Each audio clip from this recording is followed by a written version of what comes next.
ஒரு ஊர்ல ஒரு குரு இருந்தார், ஜென் குரு. அவரை தேடிட்டு ஒரு மன்னர் வந்தார். வந்தவர் ஜப்பான் மன்னர். தோட்டக்கலையை பற்றி தெரிஞ்சுட்டு போகிறதுக்காக அவர் வந்தார். எப்படி தோட்டம் அமைக்கிறது அப்படிங்கிறத பற்றி அந்த குரு விவரமாக சொல்லி கொடுத்தாரு. ஒரு நாள் 2 நாள் இல்லை, 3 வருஷம் கற்றுக் கொடுத்தார். அதுக்கப்புறம் சொன்னார், நான் கற்றுக் கொடுத்துட்டேன், இனிமேல் நீங்கள் போகலாம், போய் தோட்டம் அமைக்கலாம். அதுதான் உங்களுக்கு பரிசை. தோட்டம் அமைச்ச பிறகு சொல்லி அனுப்புங்க, நான் வந்து பார்க்குறேன். நீங்கள் இங்கே என்னவெல்லாம் கற்றுக்கிட்டீங்களோ அதையெல்லாம் அங்கே செயல்முறையில் செஞ்சு காட்டுங்க அப்படின்னு சொல்லி அனுப்பி வச்சார். மன்னர் போனார். அரண்மனைக்கு பக்கத்திலே ஒரு பெரிய தோட்டத்தை உண்டு பண்ணினார். அழகான மரங்களையும் செடிகளையும் உருவாக்கினார். கிட்டத்தட்ட 1000 தோட்டக்காரர்களை பயன்படுத்தி 3 வருஷங்கள் முயற்சி பண்ணி அந்த அழகான தோட்டத்தை உருவாக்கினார். குருகிட்ட இருந்து செய்தி வந்தது, நாளைக்கு வந்து தோட்டத்தை பார்க்குறேன் அப்படின்னு.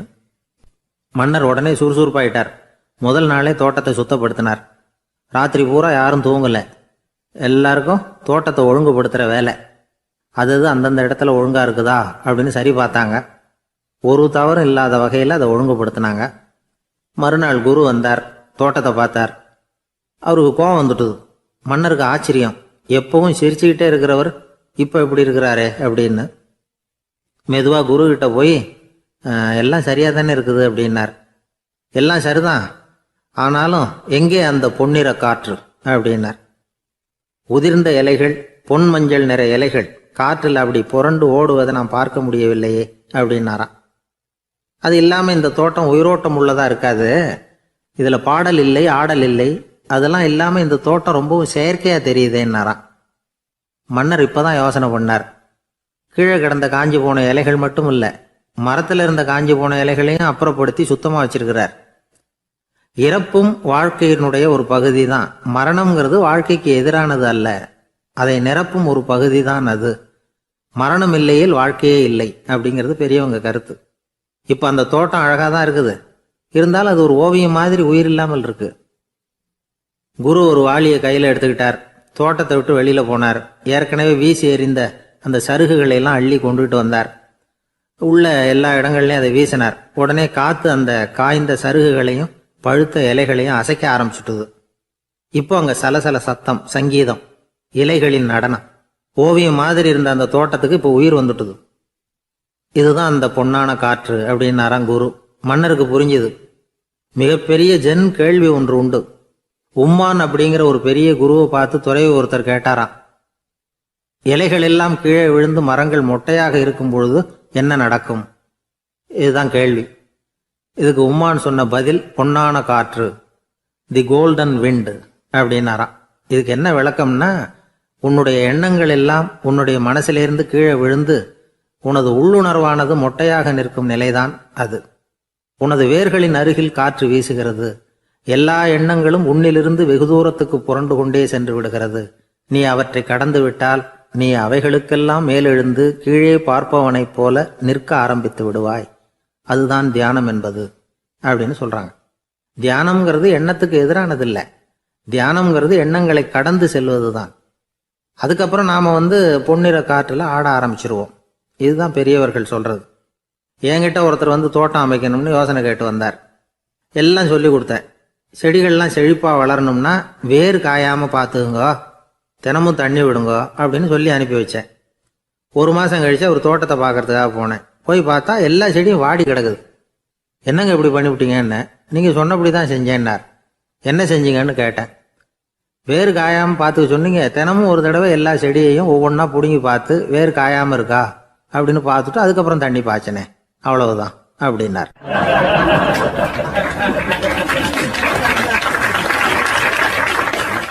நம்மள மாதிரி ஒரு ஆசாமி அவன் நம்மள மாதிரியே கற்பனை பண்ணான். அதாவது நாம தான் இந்த உலகத்துல ரொம்பவும் கஷ்டப்படுறோம், மற்றவங்க எல்லாம் சந்தோஷமா இருக்கிறாங்க அப்படின்னு அவன் நினைச்சுக்கிட்டான்.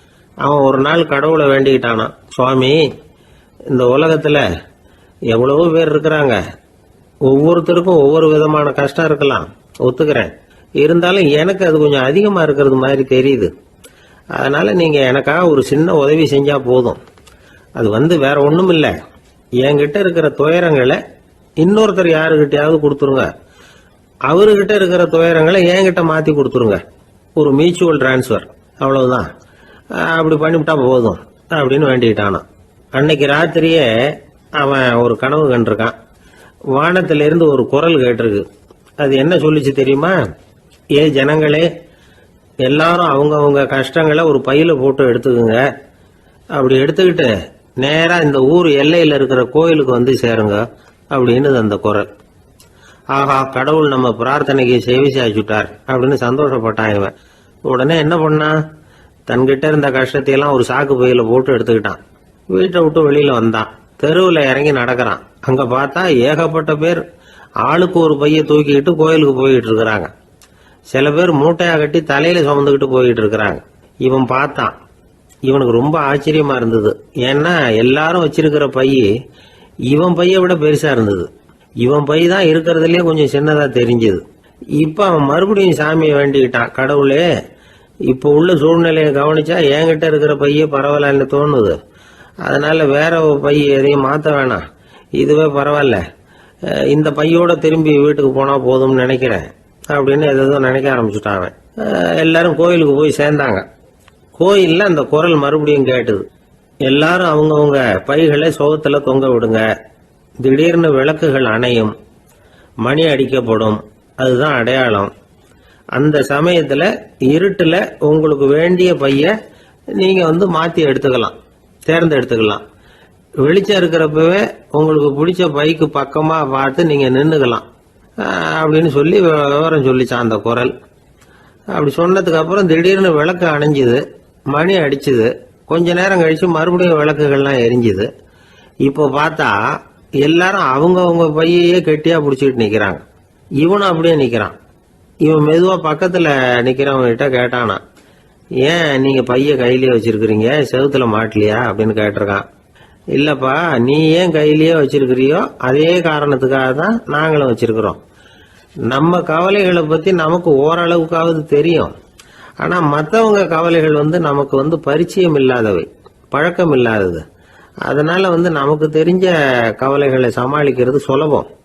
தெரியாததை சமாளிக்கணும்னா மறுபடியும் ஆரம்பத்தில இருந்து ஆரம்பிக்கணும். அதனால பழைய நண்பர்களோட வாழறது தான் மேல் அப்படின்னு நானான். அதுக்கப்புறம் அவன் தன்னோட பையே போதும்னு வீட்டுக்கு திரும்பி வந்துட்டானான். இது ஒரு பெரியவர் சொல்லி இருக்கிற கதை. அதனால நம்ம கிட்ட இருக்கிற கஷ்டங்கள் தான் பெருசு, அதை இன்னொருத்தங்கிட்ட கொடுத்துட்டு மாத்திக்கலாம் அப்படின்னு நினைக்கிறது தப்பு. இதே மாதிரி இன்னொரு சம்பவம். ஒரு ஊர்ல ஒரு நாள் ராத்திரி ஆகாயத்திலிருந்து கடவுள் குரல் கேக்குது. இந்த ஊர்ல இருக்கிற ஜனங்கள்லாம் கொஞ்சம் கவனிங்க, உங்களுக்கு ஒரு செய்தி. அதாவது இங்க இருக்கிற ஜனங்கள்லயே கொஞ்சம் கூட கவலையே இல்லாத ஆள் யாருன்னு எனக்கு தெரியணும். அதனால எல்லாரும் அவங்க கவலைகளை ஒரு பையில போட்டு எடுத்துக்கிட்டு கோயிலுக்கு வாங்க அப்படின்னாரு கடவுள். உடனே வரிசையா எல்லாரும் வர ஆரம்பிச்சாங்க. எல்லார் கையிலயும் பை இருந்தது, சின்னதும் பெருசுமா. கவலையே இல்லாத ஆள் யாருன்னு தேடினார் கடவுள். ஒரே ஒரு ஆள் மட்டும் கையில எதுவும் இல்லாம வெறும் கையை வீசிக்கிட்டு ரொம்ப ஜாலியா நடந்து வந்துகிட்டு இருந்தான். கடவுள் அவங்க கிட்ட போனார். ஏன்பா, உனக்கு கவலையே இல்லையா அப்படின்னு கேட்டார். எனக்கும் சில கவலைகள்லாம் உண்டு அப்படின்னு அவன். எங்க அதெல்லாம்னு கேட்டிருக்காரு கடவுள். பின்னாடி லாரியில வந்துகிட்டு இருக்கு அப்படின்னு அவன்.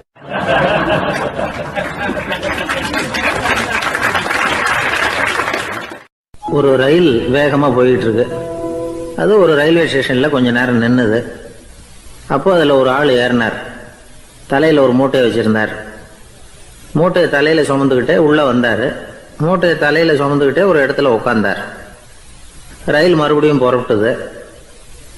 இவர் தன் தலையில இருந்த மூட்டையை கீழே இறக்கி வைக்கணும்ல, வைக்கல, சுமந்துக்கிட்டே வர்றார். எதிரில் உட்காந்துருந்தவர் கேட்டார், ஏங்க ஏன் இப்படியே உட்காந்துருக்கிறீங்க தலையில மூட்டையை வச்சுக்கிட்டு, மூட்டையை கீழே இறக்கி வைக்கலாமே அப்படின்னார். வேணாங்க, பாவம், தலையில இருக்கிற மூட்டையை இறக்கி ரயிலில் வச்சா ரயிலுக்கு பாரம் அதிகமாக இருக்கும் அப்படின்னார் அவரு. இப்படி ஒரு ஆளை பார்த்தா நமக்கு சிரிப்பு தான் வரும். ஏன்னா ரயிலுங்கிறது அந்த மூட்டையையும் சேர்த்து சுமந்துக்கிட்டு தான் போகுது. அவன் அந்த மூட்டையை தலையில வச்சிருந்தாலும் ஒண்ணுதான், தரையில வச்சிருந்தாலும் ஒண்ணுதான். அதனால ரயிலுக்கு எந்த மாற்றமும் ஏற்பட போறதில்ல. அதே மாதிரி தான் நம்ம மனமும். இதுவும் ஒரு தேவையில்லாத சுமை, அனாவசியமா சுமந்துக்கிட்டு இருக்கிறோம். இத கீழே இறக்கி வச்சுட்டா வாழ்க்கை பிரயாணம் சுகமா இருக்கும். ரயில் பிரயாணம் பண்ற அந்த ஆள் மூட்டையை சுமக்கிறான், வாழ்க்கை பிரயாணம் பண்ற நாம மனசை சுமக்கிறோம். இது ரெண்டுக்கும் எந்த வித்தியாசமும் இல்லை. மனசை கீழே இறக்கி வச்சுட்டா பாரம் இல்லாமல் வாழலாம், பறவைகள் மாதிரி பறக்கலாம், குழந்தைகள் மாதிரி கள்ளங்கபடம் இல்லாமல் வாழலாம். இந்த வெளி உலகத்தில் நாம் நிலை பெற்று இருக்கணும், வேரூன்றி இருக்கணும். அதே சமயம் நம்முடைய உள்வெளியில் ஆன்மீக வாழ்க்கையில் பாரம் இல்லாமல் இருக்கணும். அப்போ பறக்கணும், நதியை போல் ஓடணும், மிதக்கணும். பயணம் சுகமாக இருக்கும், களைப்பு தெரியாது, கவலை தெரியாது. ஒரு சீடன் போதி தர்மரை நாடி வந்தான். குருவே, நீங்கள் என்ன வெறுமையாக இருக்க சொன்னீங்க, நான் இப்போ மறுபடியும் வெறுமையானவன் ஆகிட்டேன், அதனால் இப்போ என்ன செய்ய சொல்கிறீங்க என்ன அப்படின்னு சொல்லி நின்னான். உடனே அந்த குரு பக்கத்தில் இருந்த ஒரு குச்சியை எடுத்து அவன் தலையில் அடித்து, போய் அந்த வெற்றுத்தன்மையையும் வீசி எறிந்து விட்டு வா அப்படின்னார். நான் இப்போ காலியாக இருக்கிறேன்னு ஒருத்தன் சொல்கிறான்னு வச்சுங்க, அது உண்மை இல்லை. ஏன்னா இன்னமும் அதில் நான்கிற எண்ணம் இருக்குது. எந்த சிந்தனையும் இல்லாமல் இருக்கிறது கடினம்தான். ஆனாலும் மனிதன் அதில் உள்ள நுட்பத்தை புரிஞ்சுக்கிட்டான்னா இவ்வளவு தூரம் தூக்கி சுமந்துக்கிட்டு வந்த அந்த மனதின் முட்டாள்தனத்தை அவனே பார்த்துட்டு சிரிப்பான். இதுதான் பெரியவங்க சொல்லியிருக்கிற ஆலோசனை. நம்மால் ஒருத்தன் தலையில் ஒரு பெரிய மூங்கில் கூடையோடு ரயிலில் உட்காந்தான். கூடை தலையில் இருந்தது, கீழே இறக்கி வைக்கல. எதிரில் இருந்தவர் கேட்டார், ஏங்க எதுக்காக அதை அனாவசியமாக சுமந்துக்கிட்டே இருக்கீங்க, கீழே இறக்கி வைங்களேன்னார். இல்லைங்க, நான் வீட்டை விட்டு புறப்படும் பொழுதே என் பையன் சொல்லிவிட்டான், கூடையை தலையை விட்டு இறக்கக்கூடாதுன்னு அப்படின்னார். அவன் சின்ன பையன், விவரம் இல்லாமல் சொல்லியிருப்பான். இப்போ என்ன நேரில் வந்தால் பார்த்துக்கிட்டு இருக்கிறான், நீங்கள் இறக்கி வைங்கன்னார் அவர். அவன் நேரில் பார்த்துக்கிட்டு இல்லை, இருந்தாலும் நான் இந்த கூடையை கீழே இறக்கி வச்சா அது அவனுக்கு தெரிஞ்சிடும் அப்படின்னாரு இவர். அது எப்படின்னார் அவர். அவன் தனக்கு டிக்கெட் வாங்க வேணாம்னு சொல்லி இப்போ இந்த கூடைக்குள்ளே தான் உட்காந்துருக்கிறான் அப்படின்னார் இவர்.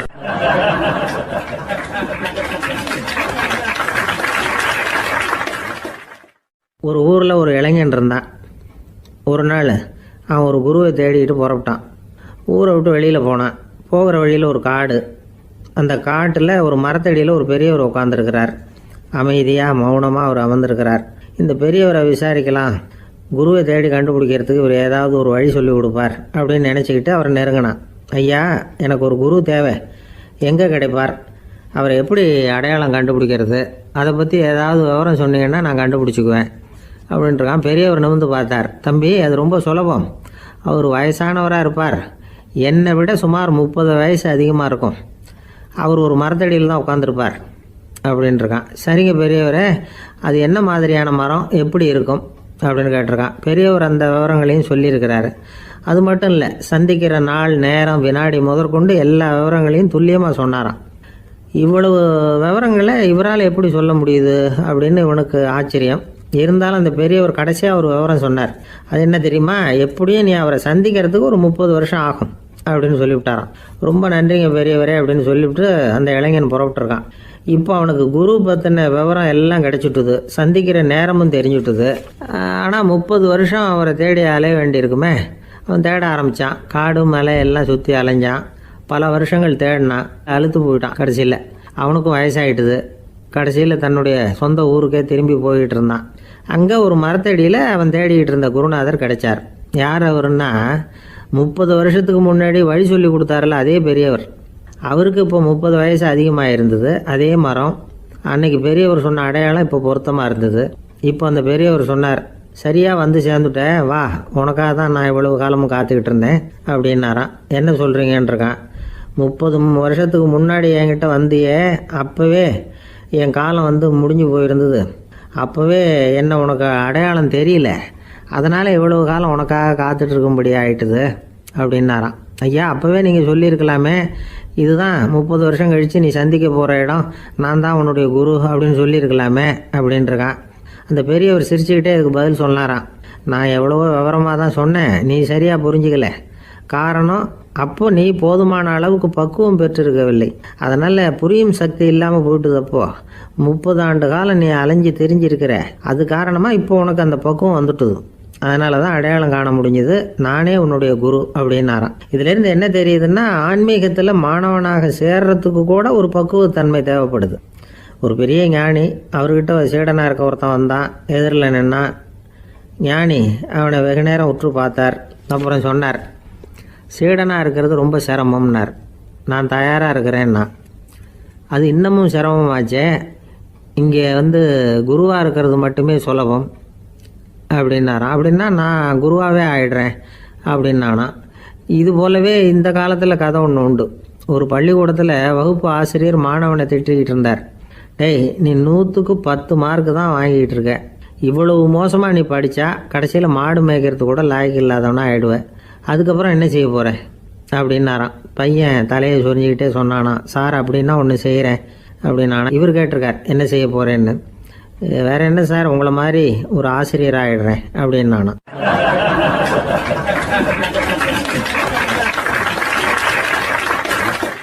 துருக்மேனியாவில் அஷ்காபாத் அப்படின்னு ஒரு நகரத்தில் ஒரு புவியியல் விஞ்ஞானி இருந்தார். அவர் ஒரு நாய்க்குட்டி வளர்த்தார். ஒரு நாள் முன்னிரவு நேரம் ஒரு மேஜைக்கு முன்னாடி உட்காந்து அந்த விஞ்ஞானி ஏதோ கணக்கு போட்டுக்கிட்டு இருக்கிறார். அவருக்கு ஒரு சின்ன பெண் குழந்தை, அது தொட்டிலில் தூங்கிட்டு இருக்குது. அந்த நாய்க்குட்டியும் ஒரு மூலையில் படுத்து அது பாட்டுக்கு தூங்கிட்டு இருந்தது. ஒரே அமைதி. அந்த நேரத்தில் திடீர்னு அந்த நாய்க்குட்டி துள்ளி எழுந்திரிச்சிது. நேராக குழந்தைகிட்ட ஓடிச்சு. அந்த குழந்தைய அது போட்டிருந்த ட்ரெஸ்ஸோடு சேர்த்து கவ்வி தூக்குச்சு. தூக்கிக்கிட்டு வாசல் பக்கம் ஓடிச்சு.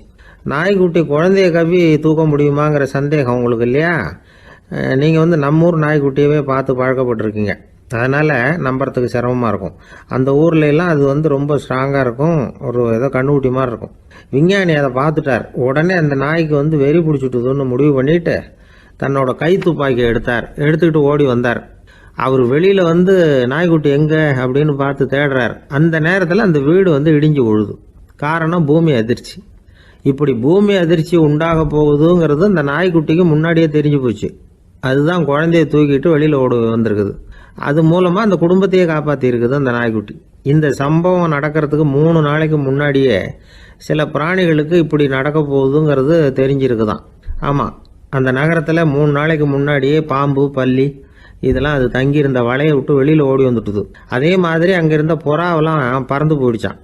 இதே மாதிரி யுகோஸ்லோவியாவில் கூட ஒரு நகரம், அங்கே ஒரு நாள் ராத்திரி ஒரு மிருக காட்சி சாலையில் திடீர்னு ஒரு பெரிய கலவரம், கூச்சல், குழப்பம். அங்கே இருந்த கழுதை, புலி, யானை, பறவை எல்லாம் கண்ணாபின்னான்னு கத்த ஆரம்பிச்சுட்டுது. நீர் யானை அதுக்குன்னு போட்டிருந்த தடுப்பையே தாண்டி குதிச்சு வெளியில் வந்துட்டு தான். மறுநாள் தான் எல்லாருக்கும் விஷயம் புரிஞ்சுது. அடுத்த நாள் காலையில் அங்கே பூமி அதிர்ச்சி உண்டாயிட்டுது. இப்போ பாருங்க, அதாவது மனுஷனை போய் தீர்க்க தரிசி அது இதுன்னு சொல்லிட்டு இருக்கிறோம். இவனை விட அது பரவாயில்லைன்னு தோணுது. அதாவது மிருகங்கள் ஒன்று நடக்க போகுதுங்கிறத முன்னாடியே புரிஞ்சுக்குதே. சரி, இதெல்லாம் எப்படி அது முன்கூட்டி புரிஞ்சுக்குது? அதுதான் படைப்பு ரகசியம். அதை கண்டுபிடிக்கிறதுக்கு தான் மனுஷன் ஆராய்ச்சி பண்ணிகிட்டு இருக்கிறான். விஞ்ஞானிகளோட ஆராய்ச்சியெல்லாம் ஒரு பக்கம் இருக்கட்டும், வீட்டுக்குள்ளேயே சில ஆராய்ச்சி பண்ணி பாருங்களேன். இப்போ சில யோசனை சொல்லி அதை சோதனை பண்ணி பாருங்க அப்படின்னு ஒருத்தர் சொன்னாராம். அதாவது இப்போ மழை வருமா வராதா அப்படின்னு தெரிஞ்சுக்கணுமா, உடனே ஒரு பூனைக்குட்டி பின்னாடியே மெதுவாக போய் அது என்ன செய்யுதுன்னு கவனித்து பார்க்கணும். பூனைக்குட்டி தன்னோட பாதத்தினால சுகத்தில் அப்படி கீறிக்கிட்டு இருக்கும். அப்படி கீறினா கண்டிப்பாக மழை வரும். சில சமயம் பூனைக்குட்டி அப்படி மல்லாந்து படுத்துக்கிட்டு பாதத்தை உயர தூக்கும், அப்படியும் எப்படியும் புரளும். இப்படி செஞ்சதுன்னா அன்னைக்கும் மழை இருக்காது. அதனால் முன்னாடி இருந்தது மழை வர்றதுக்கு அறிகுறி, இது மழை இல்லைங்கிறதுக்கு அறிகுறி. பறவைகள், பிராணிகள் இதுகளோட நடவடிக்கைகளை பார்த்துட்டு அதையெல்லாம் அடிப்படையாக வச்சு தான் காலநிலையை கண்டுபிடிக்கிற கருவிகளை கண்டுபிடிச்சிருக்கிறாங்க. வாத்து இருக்குல்ல, சில சமயம் தன்னோட அழகை தன்னோட இறகுகளில் அப்படியே புதைச்சிக்கும். அப்படி செஞ்சால் குளிர்காலம் வரப்போகுதுன்னு அர்த்தம். பருவநிலை குளிராக மாறப்போகுதுங்கிறதுக்கு இதுதான் அறிகுறி. சிட்டுக்குருவி இருக்குதுல்ல, அதெல்லாம் புழுதியில் உழுந்து புரளும். சிறகுகளை படபடன்னு அடிச்சுக்கும். அப்படி செஞ்சால் மழை வரப்போகுதுன்னு அர்த்தம். ஒன்று மட்டும் நாம் நல்லா தெரிஞ்சுக்கணும். இயற்கையின் சீற்றம்னு சொல்கிறோம் இல்லையா, இயற்கை ஏன் நம்ம மேலே கோவப்படுது? இயற்கையை நாம் அனுசரித்து போகிறதில்ல, அதனால் கோவப்படுது. காடுகளை அழிக்கப்படாது, விலங்குகளை கொல்லப்படாது, இயற்கை ஏற்படுத்தி வச்சிருக்கிற சமநிலையை கெடுக்கப்படாது. அதை புரிஞ்சுக்கிட்டு வாழ்ந்தோம்னா பூமியும் நடுங்காது, நாமளும் நடுங்க வேண்டிய அவசியம் இருக்காது. ஒருத்தர் இருந்தார், சாராய கடைக்கு போனாராம். நிறைய சாப்பிட்டார். அப்புறம் சொன்னார், இது ரொம்ப அற்புதமான சரக்கு போல இருக்கு. உள்ளே போன உடனே இந்த பூமியே நடுங்கிறது மாதிரி இருக்கு எனக்கு அப்படின்னாராம். இதுக்கு கடைக்காரர் சொல்லியிருக்கார், நீங்கள் சாப்பிட்டது வெறும் பச்சை தண்ணி தாங்க, இப்போ ஏற்பட்டிருக்கிறது நிஜம் பூமி அதிர்ச்சி அப்படின்னாராம்.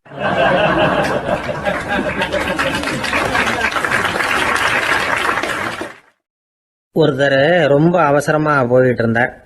எங்கே சார் போகிறீங்கன்னு கேட்டோம். எனக்கு வேண்டியப்பட்ட ஒருத்தருக்கு குழந்தை பிறந்திருக்கிறதாக செய்தி வந்திருக்கு, அதுதான் ஆஸ்பத்திரிக்கு போயிட்டுருக்கேன். பார்த்துட்டு வரலாம்னு அப்படின்னார். அப்படின்னா கொஞ்சம் இப்படி உட்காருங்க அப்படின்னோம். சில விவரமெல்லாம் சொல்கிறேன் கேட்டுக்கிட்டு போங்க அப்படின்னோம். உட்காந்தார். அப்புறம் சொல்ல ஆரம்பித்தோம். புதுசாக பிறந்திருக்கிற ஒரு குழந்தைய பார்க்க போகிறதுன்னா அது சாதாரண விஷயம் இல்லை. அதில் ரொம்பவும் கவனமாக நடந்துக்கணும். புது குழந்தைக்கு நோய் சுலபமாக தொற்றும். முக்கியமாக காற்று மூலமாக பரவுகிற நோய்கள் சுலபமாக வந்துடும். அதனால் நமக்கு உடம்பு சரியில்லைன்னா குழந்தைய விட்டு கொஞ்சம் தள்ளியே இருக்கிறது தான் நல்லது. பெரியவங்களை பொறுத்த வரைக்கும் சாதாரணமாக உள்ள ஒரு கிருமி கூட குழந்தைய பொறுத்த வரைக்கும் ரொம்ப மோசமான ஒரு கிருமியாக இருக்கும். சில வெளிநாடுகளில் எப்படி தெரியுமா, பிறந்த குழந்தை தூங்கிட்டு இருக்கிற ஒரு ரூமுக்கு போகணும்னா போகிறவங்க முகமூடி போட்டுக்கணும், காலணிகளை மாற்றிக்கணும், அவ்வளவு சுத்தமாக உள்ளே போய் பார்த்துட்டு வரணும்.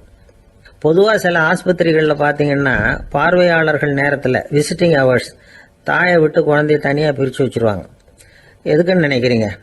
அந்த நேரம் பல பேர் வருவாங்க போவாங்க. அவங்க கை கால் சுத்தமாக இருக்காது. சுத்தம் இல்லாத கைகள் மூலமாக கிருமிகள் பரவும். சுத்தம் இல்லாத கைன்னா மண்ணு தூசி படிஞ்சிருக்கிற கை மட்டும் தான் அர்த்தம் இல்லை. சாலையில் கையை வீசிக்கிட்டு நடந்து வர்றீங்க, குழந்தைய பொறுத்த வரைக்கும் அது கூட சுத்தம் இல்லாத கை தான். தாயை தவிர மற்றவங்க குழந்தைய தூக்காமல் பார்த்துக்கிறது நல்லது. தாய் கூட அளவோட கொஞ்சிறதோட நிறுத்திக்கணும். புதுசாக ஒரு குழந்தைய பெற்றிருக்கிற பொண்ணுக்கிட்ட மற்ற தாய்மார்கள் ஏதாவது சொல்லிக்கிட்டே இருப்பாங்க. குழந்தைய அப்படி வளர்க்கணும் இப்படி வளர்க்கணும் அப்படின்னு ஏதாவது அட்வைஸ் பண்ணிக்கிட்டே இருப்பாங்க. இப்படி ஓவராக அறிவுரை பண்ணுறது அந்த பொண்ணை குழப்பி விட்டுரும். அதனால் அப்படிலாம் பண்ணக்கூடாது. அந்த பெண்ணே ஏதாவது கேட்டால் கூட டாக்டர் சொல்ல வேண்டிய விவரங்களை எல்லாம் நாமே சொல்லிக்கிட்டு இருக்கக்கூடாது. புதுசாக பிறந்திருக்கிற குழந்தைய மட்டும்தான் இப்படி பார்க்கணும்னு இல்லை. ஒரு நோயாளி குழந்தைய பார்க்க போகிறதுனா கூட ரொம்ப எச்சரிக்கையாக தான் நடந்துக்கணும். ஒரு தின்பண்டமோ விளையாட்டு சாமானோ அந்த குழந்தைக்கு நாம் வாங்கிட்டு போகிறதா வச்சுக்குவோம். அதை நேராக கொண்டுகிட்டு போய் அந்த குழந்தைகிட்டே கொடுக்கக்கூடாது. அதோட அப்பா அம்மா கிட்ட ரகசியமாக கொடுக்கலாம். அவங்க முடிவு பண்ணட்டும் குழந்தைகிட்ட அதை கொடுக்கலாமா வேண்டாமாங்கிறத. அவங்களுக்கு தான் தெரியும் அதோட மனசும் உடம்பும். உங்கள் அக்கறையை காட்டுறதா நினச்சிக்கிட்டு குழந்தை வாயில் எதையும் கொண்டுட்டு போய் போடாதீங்க. போகிறப்போ உங்கள் வீட்டு குழந்தையும் அழைச்சிட்டு போகாதீங்க. இது நோயை வாங்கிட்டு வந்துடும், அல்லது புதுசாக ஒரு நோயை அதுக்கிட்ட கொடுத்துட்டு வந்துடும். என்னதான் உங்களுக்கு பழக்கமான குழந்தையா இருந்தால் கூட அதுக்கு விருப்பம் இல்லைன்னா பேசக்கூடாது. அங்கே போய் அவங்க பள்ளிக்கூடத்தை ஞாபகப்படுத்திகிட்டு இருக்கக்கூடாது. நோயில் இருக்கிறப்ப ஸ்கூலை பற்றி பேச அது விரும்பாது. ஆஸ்பத்திரியை விட்டு வெளியில் புறப்படுறப்போ குழந்தைகிட்ட சொல்லணும்னு அவசியம் இல்லை. அதோட அப்பா அம்மா கிட்ட சொல்லிவிட்டு புறப்பட்டா போதும். குழந்தை கோபிச்சிக்காது. சமூக சம்பிரதாயத்தை பற்றி அது கவலைப்படுறதில்லை. இப்படி எல்லா விவரமும் நம்ம எதிரில் உட்காந்துருந்தவங்க கிட்ட சொல்லி முடித்தோம். ரொம்ப நன்றி சார் அப்படின்னு சொல்லிவிட்டு அவர் புறப்பட்டார். குழந்தைங்க கொஞ்சம் வளர்கிற வரைக்கும் தான் நாம் எச்சரிக்கையாக இருக்கணும்னு இல்லை, வளர்ந்த பிறகு இன்னும் எச்சரிக்கையாக இருக்கணும். ஒரு பையன் பள்ளிக்கூடத்துலேருந்து திரும்பி வீட்டுக்கு வந்தான். முகம் பூரா நகத்தால் கீறி இருந்தது. அப்பா பார்த்து பயந்துட்டார். யாருடா உன்னை இப்படி பண்ணது அப்படின்னார். என் கூட படிக்கிற இன்னொரு பையன். நாளைக்கு உன் கூட பள்ளிக்கூடத்துக்கு வர்றேன், நீ எனக்கு அவனை அடையாளம் காட்ட முடியுமான்னார். அது ரொம்ப சுலபம் நான் பையன். எப்படின்னார் அப்பா. அவன் காதில் ஒன்றை கையோடு எடுத்துகிட்டு வந்திருக்கிறேன், இதோ என் பையில தான் வச்சுருக்கேன் அப்படிங்கிறான் அந்த பையன்.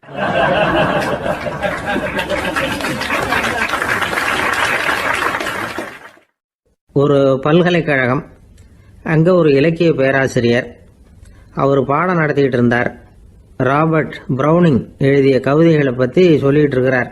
மாணவர்களும் ரொம்ப அக்கறையாக அதை கேட்டுக்கிட்டு இருக்கிறாங்க. ஒரு குறிப்பிட்ட கவிதையை பற்றி சொல்லும் பொழுது அந்த பேராசிரியருக்கே ஒரு சந்தேகம். அதாவது அந்த கவிதையின் சரியான அர்த்தம் என்னங்கிறதுல சந்தேகம். பேராசிரியர் யோசனை பண்ணார். அந்த கவிதையை முழுசாக புரிஞ்சிக்க முடியல. அதனால் மாணவர்களை பார்த்து சொன்னார், மாணவர்களே, ஒரு நாள் பொறுத்துங்க. இந்த கவிதையை எழுதின கவிஞர் எங்கள் வீட்டுக்கு பக்கத்தில் தான் இருக்கிறார். இன்னைக்கு சாயந்தரம் நான் அவரை நேரிலேயே போய் பார்க்குறேன். பார்த்து இதுக்கு என்னங்க அர்த்தம்னு கேட்டுக்கிட்டு வந்துடுறேன். அதுக்கப்புறம் உங்ககிட்ட சொல்கிறேன் அப்படின்னாராம். அன்னைக்கு சாயந்தரமே அந்த பேராசிரியர் கவிஞரை தேடிக்கிட்டு போயிட்டார். கவிஞர் அவங்க வீட்டில் அவர் பாட்டு உட்காந்துருந்தாராம். இவர் போய் அவர் முன்னாடி உட்காந்தார். அப்புறம் கேட்டார், ஐயா, அந்த கவிதையின் முழு பொருள் என்னன்னு தெரிஞ்சுட்டு போகிறதுக்காக வந்திருக்கிறேன் அப்படின்னாராம். எந்த கவிதை அப்படின்னாராம் அவர். இவர் அந்த கவிதையை சொல்லியிருக்கார். கவிஞர் கொஞ்சம் யோசனை பண்ணிவிட்டு அப்புறம் சொன்னாராம், பேராசிரியரே, நீங்கள் கொஞ்சம் தாமதமாக வந்துட்டீங்கன்னாராம். இவருக்கு ஒன்றும் புரியல. நீங்கள் என்ன சொல்கிறீங்க? நான் தாமதமாக வந்துட்டேன்னா? நீங்கள் தான் உயிரோடு இருக்கிறீங்களே, அப்படி இருக்கும்பொழுது நான் தாமதமாக வந்துட்டேன்னா அது எப்படி அப்படின்னு இவர் குழம்பி இருக்கிறார். இப்போ கவிஞர் சொன்னாராம், ஐயா, நான் உயிரோடு இருக்கிறேன்னா இல்லையாங்கிறது முக்கியம் இல்லை. நான் அந்த கவிதை வரிகளை எழுதினப்போ 2 பேருக்கு அதோட அர்த்தம் தெரிஞ்சிருந்தது. இப்போ ஒரே ஒருத்தருக்கு தான் அதோட அர்த்தம் தெரியும் அப்படின்னாராம். பேராசிரியர் யோசனை பண்ணியிருக்கார். அப்படின்னா அந்த ஒருத்தர் கவிஞர் ராபர்ட் ப்ரௌனிங்கை தவிர வேற யாரா இருக்க முடியும்? இவர் தான் அப்படிங்கிறத அவர் மனசுல நினைச்சுக்கிட்டார். அதனால சொன்னார், ஐயா நான் தாமதமா வரல, அந்த கவிதையின் பொருள் என்ன அது சொல்லுங்கன்னார். பேராசிரியரே, நான் சொல்றது உங்களுக்கு புரியலன்னு நினைக்கிறேன். நான் இந்த வரிகளை எழுதினப்போ 2 பேருக்கு அதோட அர்த்தம் தெரிஞ்சிருந்தது. அந்த 2 பேர் யாருன்னா, ஒருத்தர் ராபர்ட் ப்ரௌனிங், அதாவது நான், இன்னொருத்தர் கடவுள். இப்போ அது கடவுளுக்கு மட்டும்தான் தெரியும். நானே இதை பத்தி பல தடவை யோசனை பண்ணி பார்த்தேன். இது ரொம்ப அழகானது, ஆனாலும் ரொம்ப வழுக்கலானது. அதை பிடிச்சிட்டோம்னு நினைச்சிட்டு இருக்கும் பொழுதே காத்து மாதிரி அது உங்ககிட்ட இருந்து ஓடி போயிடுது. எனக்கு ரொம்பவும் வருத்தமா தான் இருக்குது. நிச்சயமா நான் தான் இந்த வரிகளை எழுதியிருக்கிறேன். அதுல அர்த்தம் இருக்குங்கிறது எனக்கு தெரியும், அதை நான் உணர்றேன். ஆனா நீங்க என்ன மன்னிக்கணும், எனக்கே கூட அதை என்னால விளக்க முடியல. அப்படி இருக்கும் பொழுது உங்களுக்கு எப்படி அதை நான் விளக்க முடியும் அப்படின்னு அந்த கவிஞர். அனுபவிக்கப்படக்கூடிய எல்லாமே விளக்கப்படக்கூடிய ஒன்றல்ல, விளக்கப்படும் எல்லாமே அனுபவிக்கப்படக்கூடிய ஒன்றல்ல அப்படிங்கிறது ஞானிகளுடைய கருத்து. அதுக்காக தான் அந்த சம்பவம். வாழ்க்கையில் நீங்கள் தொடர்ந்து ஆய்வு செய்து கொண்டே இருக்கக்கூடிய விளக்கங்களை ஒருபோதும் அடைய முடியாத பரிமாணங்கள் இருக்கிறதுனால தான் அது அலுப்பு தட்டாமல் இருக்குது. உங்களால் நிறைய அனுபவிக்க முடியும், இருந்தாலும் நீங்கள் அனுபவித்து அறிந்த விஷயங்கள் கூட வார்த்தைகளால் விளக்கப்பட முடிவதில்லை அப்படிங்கிறது பெரியோர் சிந்தனை. இதெல்லாம் ஒரு பக்கம் இருக்கட்டும். நமக்கு தெரிஞ்ச பேராசிரியர் ஒருத்தர் 1 மணி நேரம் ரொம்ப விவரமா வகுப்பு எடுத்தார். கடைசியா சொன்னார், மாணவர்களே, ரொம்பவும் எளிமையா விளக்கமா எல்லா விவரமும் சொல்லியிருக்கிறேன். அதனால இதுல உங்களுக்கு சந்தேகம் வர்றதுக்கு வாய்ப்பே இல்லை. இருந்தாலும் கேட்க வேண்டிய கடமை கேட்கிறேன். இது வரைக்கும் நடத்தினதுல யாருக்காவது ஏதாவது சந்தேகம் உண்டா அப்படின்னு கேட்டாராம். எனக்கு ஒரே ஒரு சந்தேகம் தான் சார் அப்படின்னு எழுந்திரிச்சு நிக்கிறான் ஒருத்தன். என்னன்னு கேட்டாராம். இது வரைக்கும் நீங்க என்ன பாடம் சார் நடத்துனீங்க அப்படின்னானா அவன்.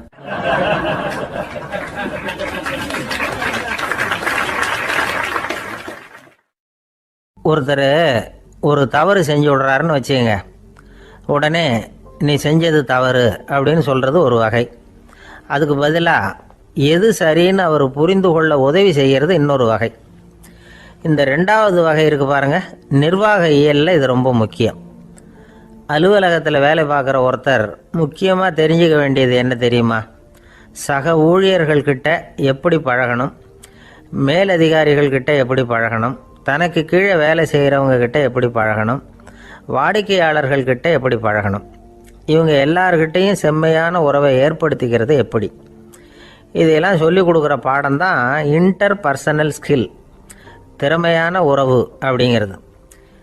எந்த வேலையில் இருந்தாலும் சரி, இந்த உறவுகளை வளர்க்கும் திறன் உள்ளவங்க சீக்கிரம் முன்னுக்கு வந்துடுறாங்க. மற்றவங்க கிட்ட உறவை பலப்படுத்திக்கிறது எப்படி அப்படின்னு தெரிஞ்சுக்கிட்டோம்னா எந்த ஒரு தடையையும் சுலபமாக தாண்டி செய்கிற தொழிலில் முன்னுக்கு வந்துடலாம். ஹார்வர்டு பல்கலைக்கழகத்தில் ஒரு கணக்கெடுப்பு பண்ணி பார்த்தாங்களாம். பார்க்குற வேலையில் எது மாதிரி குணாதிசயம் உள்ளவங்க வேகமாக முன்னுக்கு வர்றாங்க அப்படின்னு தெரிஞ்சுக்கிறதுக்காக இந்த கணக்கெடுப்பு. வெவ்வேறு துறையில் வேகமாக முன்னுக்கு வந்திருக்கிற பல பேரை சந்தித்து இந்த சர்வேயை நடத்தியிருக்கிறாங்க. அவங்க கண்டுபிடிச்சி சொல்லியிருக்கிற உண்மை என்ன தெரியுமா? ஒருத்தர் ஒரு வேலையில் இருந்தால் அது சம்பந்தப்பட்ட சப்ஜெக்ட் பற்றிய அறிவு 35% இருந்தால் போதுமா. ஆனால் உறவுகளை வளர்க்கக்கூடிய திறன், இன்டர் பர்சனல் ஸ்கில்லு 65% வேணும். இப்படி உள்ளவங்க சீக்கிரம் முன்னுக்கு வந்துடுறாங்களாம். அதனால் ஒருத்தருக்கு வேலை சரியாக புரியலைன்னா கூட விவரமாக மற்றவங்க கிட்ட பழகிறது எப்படின்னு புரிஞ்சால் போதும், அவர் முன்னுக்கு வந்துடலாம். அலுவலகங்களில் மட்டும் இல்லை, எல்லா இடங்கள்லையும் இது ரொம்ப முக்கியம். வீட்டுக்குள்ளேயும் இது ரொம்ப முக்கியம், வீட்டுக்கு வெளியேயும் இது முக்கியம். அடுத்தவங்க கிட்ட பழகிறது எப்படிங்கிறத தெரிஞ்சிக்காதவன் வாழ்க்கையில் முன்னேற முடியாது. இன்னைக்கு ஆயுதங்களால் காயப்படுத்தி கொள்ளுகிறவர்களை விட வார்த்தைகளால் காயப்படுத்தி கொள்ளுகிறவர்கள் தான் அதிகம். பெரியவங்க என்ன சொல்கிறாங்க தெரியுமா? நீங்கள் இந்த பூமியில் பிறந்ததன் அர்த்தம் பூர்த்தி ஆகணும்னா அடுத்தவங்களுக்கு உதவி பண்ணுங்க. அடுத்தவங்களுக்கு உதவி செய்ய முடியாவிட்டால் கூட பரவாயில்லை, ஆனால் யாரையும் புண்படுத்தி விடாதீங்க அப்படின்னு சொல்கிறாங்க. எனக்கு தெரிஞ்ச ஒருத்தர் ஒரு அலுவலகத்தில் வேலை பார்க்குறார். அவர் சொல்லுவார், எனக்கு இந்த இன்டர் பர்சனல் ஸ்கில் ரொம்ப அதிகம் சார். சக ஊழியர்கள்கிட்ட ரொம்ப சுமூகமாக நடந்துக்குவேன். என் கூட வேலை பார்க்குற ஒருத்தருக்கு ஏதாவது ஒரு கஷ்டம்னா அந்த சமயத்தில் அவர் செய்ய வேண்டிய வேலையை நான் செஞ்சிருவேன் சார் அப்படிம்பார். நான் அவர்கிட்ட சமீபத்தில் அப்படி ஏதாவது செஞ்சுருக்கீங்களா அப்படின்னு கேட்டேன். செஞ்சுருக்கேன் சார். போன வாரம் புதன்கிழமை ஆஃபீஸில் என் பக்கத்து சீட்டுக்காரருக்கு வயிற்று வலி. உடனே நான் மெடிக்கல் லீவ் போட்டுவிட்டு எங்கள் வீட்டுக்கு போயிட்டேன் சார் அப்படின்னார்.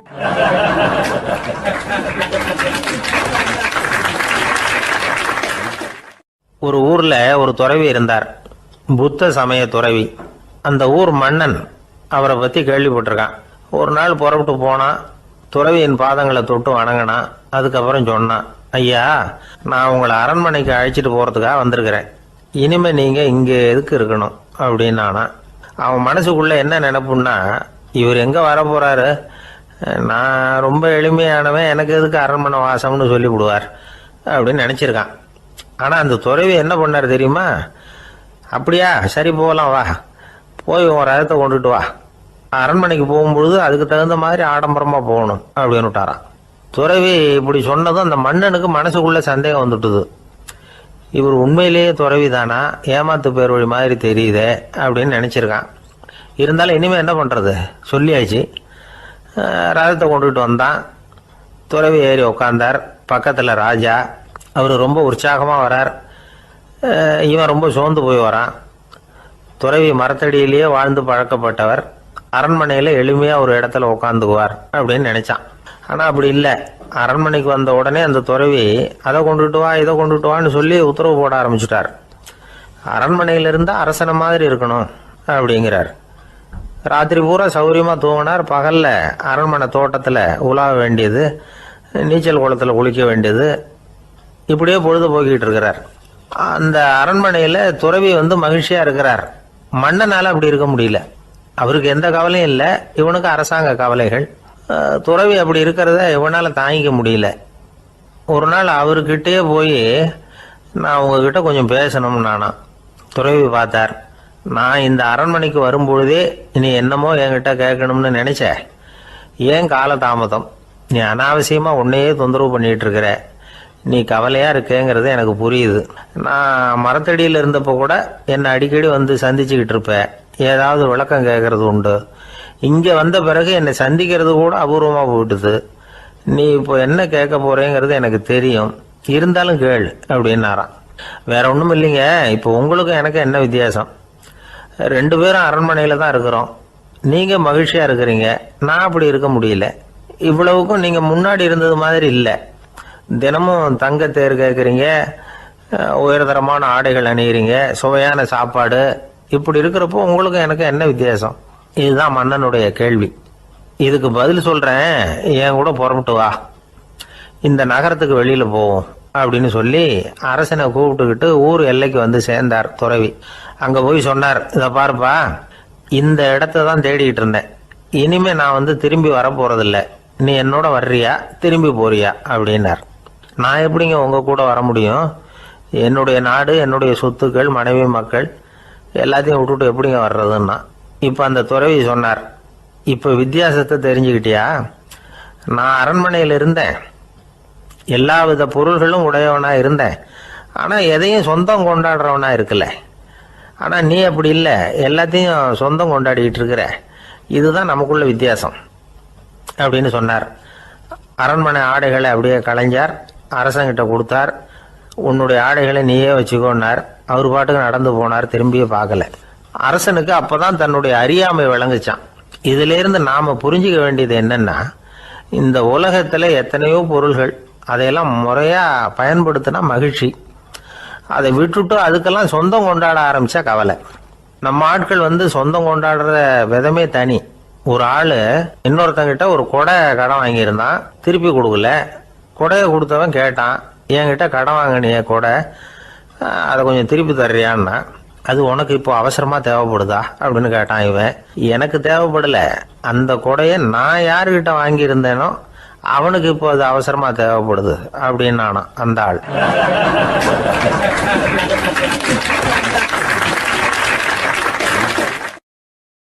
ஒரு சராசரி மனிதனுடைய இயல்பு என்ன? இன்பம் வந்தா துள்ளி குதிப்பான், துன்பம் வந்தா சோர்ந்து போய் ஒரு மூலையில உட்காந்துருவான். இவன் தான் சராசரி மனிதன். ஆனால் ஒருத்தன் இன்பம் வந்தால் அதுக்காக மகிழ்ச்சி அடையிறதில்ல, துன்பம் வந்தால் அதுக்காக சோர்ந்து போகிறதில்ல அப்படின்னு வச்சுக்கோங்க. அப்படி இருந்தால் அவன் சாதாரண ஆள் கிடையாது. ஒரு ஊரில் ஒரு ஞானி இருந்தார். அவரை தேடிட்டு ஒரு பெரியவர் வந்தார். ஐயா, ஞானத்தில் சிறந்த ஞானம் எது அப்படின்னு கேட்டாராம். இதுக்கு அந்த ஞானி என்ன பதில் சொன்னார் தெரியுமா? இன்பத்தினால மகிழ்ச்சி அடையாமலும் துன்பத்தினால சோர்வு அடையாமலும் இருக்கிறது தான் அந்த ஞானம், பெரிய ஞானம் அப்படின்னாராம். சரி சுவாமி, அப்படிப்பட்ட ஞானம் உங்களுக்கு எப்படி வந்ததுன்னு கேட்டிருக்காரு இவர். அதை நான் ஒரு கழுதைகிட்ட இருந்து கற்றுக்கிட்டேன் அப்படின்னாராம் அவர். இவருக்கு ஒன்றும் புரியல, ஒரு மாதிரியாக முழிச்சிருக்கிறார். இதை அவர் புரிஞ்சுக்கிட்டார். நீங்கள் நாளைக்கு காலையில் நம்முடைய ஆசிரமத்துக்கு வாங்க, புரிய வைக்கிறேன்னாராம். சரின்னு அவர் போயிட்டார். மறுநாள் காலையில் ஆசிரமத்துக்கு வந்து சேர்ந்தார். ஞானி அவரை கூப்பிட்டு உட்கார வச்சார். வாங்க, வந்து இப்படி உட்காருங்க, கொஞ்சம் நேரத்தில் இந்த வழியாக ஒரு கழுதை போகும், அதை கவனித்து பாருங்கன்னாராம். இவருக்கு இன்னமும் ஒன்றும் புரியாமல் போச்சு, ஒரே குழப்பம். இருந்தாலும் அந்த ஞானி சொன்னது மாதிரியே உட்காந்துருக்கிறார். கொஞ்ச நேரத்தில் இந்த வழியாக ஒரு கழுதை போச்சு. அது முதுக நிறைய அழுக்கு மூட்டைகள், அதை சுமந்துக்கிட்டு போகுது. ஒரு செலவு தொழிலாளி அதை ஓட்டிகிட்டு போகிறார். கொஞ்சம் தூரத்தில் ஒரு ஆறு இருக்குது. அங்கே போய் துணியெல்லாம் சுத்தப்படுத்திக்கிட்டு சாயந்தரமாக திரும்பி இந்த வழியாகவே வருவாங்க. ஞானி சொன்னது மாதிரியே இந்த பெரியவர் அழுக்கு மூட்டையை சுமந்துக்கிட்டு போகிற அந்த கழுதையை கவனித்தார். கழுதை போயிட்டுது. அதுக்கப்புறம் ஞானியை திரும்பி பார்த்தார். இப்போ அந்த ஞானி சொன்னார், சாயந்தரம் வரைக்கும் நீங்கள் இங்கேயே இருக்கணும்னார். அதே மாதிரி இவர் இருந்தார். சாயந்தரமாக அந்த ஞானி சொன்னார், ஐயா, ஒரு ஊரில் ஒரு குரு இருந்தார், ஜென் குரு. அவரை தேடிட்டு ஒரு மன்னர் வந்தார். வந்தவர் ஜப்பான் மன்னர். தோட்டக்கலையை பற்றி தெரிஞ்சுட்டு போகிறதுக்காக அவர் வந்தார். எப்படி தோட்டம் அமைக்கிறது அப்படிங்கிறத பற்றி அந்த குரு விவரமாக சொல்லி கொடுத்தாரு. ஒரு நாள் 2 நாள் இல்லை, 3 வருஷம் கற்றுக் கொடுத்தார். அதுக்கப்புறம் சொன்னார், நான் கற்றுக் கொடுத்துட்டேன், இனிமேல் நீங்கள் போகலாம், போய் தோட்டம் அமைக்கலாம், அதுதான் உங்களுக்கு பரிசை. தோட்டம் அமைச்ச பிறகு சொல்லி அனுப்புங்க, நான் வந்து பார்க்குறேன். நீங்கள் இங்கே என்னவெல்லாம் கற்றுக்கிட்டீங்களோ அதையெல்லாம் அங்கே செயல்முறையில் செஞ்சு காட்டுங்க அப்படின்னு சொல்லி அனுப்பி வச்சார். மன்னர் போனார். அரண்மனைக்கு பக்கத்திலே ஒரு பெரிய தோட்டத்தை உண்டு பண்ணினார். அழகான மரங்களையும் செடிகளையும் உருவாக்கினார். கிட்டத்தட்ட 1000 தோட்டக்காரர்களை பயன்படுத்தி 3 வருஷங்கள் முயற்சி பண்ணி அந்த அழகான தோட்டத்தை உருவாக்கினார். குருகிட்ட இருந்து செய்தி வந்தது, நாளைக்கு வந்து தோட்டத்தை பார்க்குறேன் அப்படின்னு. மன்னர் உடனே சுறுசுறுப்பாயிட்டார். முதல் நாளே தோட்டத்தை சுத்தப்படுத்தினார். ராத்திரி பூரா யாரும் தூங்கலை. எல்லாருக்கும் தோட்டத்தை ஒழுங்குபடுத்துகிற வேலை. அது அந்தந்த இடத்துல ஒழுங்காக இருக்குதா அப்படின்னு சரி பார்த்தாங்க. ஒரு தவறும் இல்லாத வகையில் அதை ஒழுங்குபடுத்தினாங்க. மறுநாள் குரு வந்தார், தோட்டத்தை பார்த்தார். அவருக்கு கோபம் வந்துட்டுது. மன்னருக்கு ஆச்சரியம், எப்பவும் சிரிச்சுக்கிட்டே இருக்கிறவர் இப்போ எப்படி இருக்கிறாரே அப்படின்னு. மெதுவாக குரு கிட்ட போய், எல்லாம் சரியாக தானே இருக்குது அப்படின்னார். எல்லாம் சரிதான், ஆனாலும் எங்கே அந்த பொன்னிற காற்று அப்படின்னார்.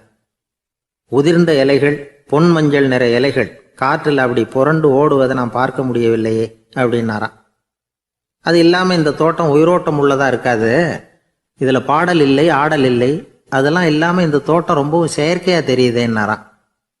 மன்னர் இப்போ தான் யோசனை பண்ணார். கீழே கிடந்த காஞ்சி